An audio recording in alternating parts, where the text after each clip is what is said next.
Tuloy-tuloy pa rin ang mga pag-ulan sa iba't ibang bahagi ng bansa ngayong gabi dahil sa epekto ng hanging habagat.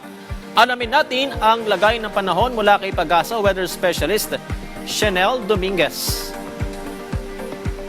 Magandang gabi din po sa inyo. Magandang gabi din sa ating mga taga-subaybay. Para sa ating weather update, tuloy-tuloy pa rin na makakaranas ng mga lalakas at mga pabugso-bugsong pag-ulan ang ating Luzon, lalo na po bukas. Inaasahan natin tuloy-tuloy na malalakas na pag-ulan dito sa Ilocos Sur, La Union, Benguet, Zambales, Bataan at Occidental Mindoro.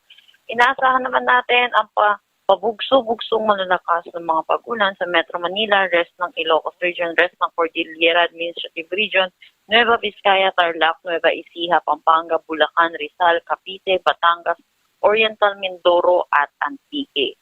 Samantala, makakaranas din ng maulap na papawirin na may mga kalat-kalat na pag-ulan dulot ng trough or yung extension ng paulapan na itong bagyong si Dolphy na nasa labas ng ating PAR dito sa May Batanes.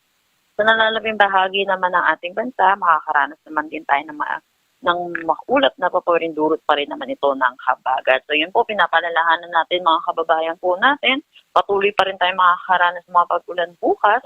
Kaya ugaliin po natin tumutok sa fix ng Pag-asa at makinig po tayo sa ating mga local government unit. Yan po muna latest dito sa Pag-asa Weather Forecasting Center. Chanel Dominguez po, magandang gabi. Ma'am, halos mag-iisang linggo na ang umuulan. Marami ng mga namamahong sampay, ano? Bukas po ba, gaano kalaki yung probability na sisikat na po ang haring araw? Sa ngayon po, medyo mababa pa rin naman po yung chance na magkaroon po tayo ng pagsikat po ng araw.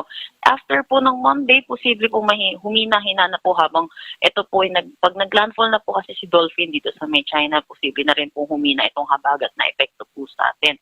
So yun po, posible this week naman din po, sa susunod na week po nating darating, magiging maaliwalas na rin po or malelesser na po yung mga pag-ulan nating nararanasan. Okay.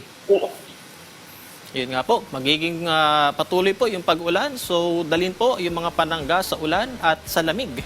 Maraming salamat, Pag-asa Weather Specialist, Chanel Dominguez.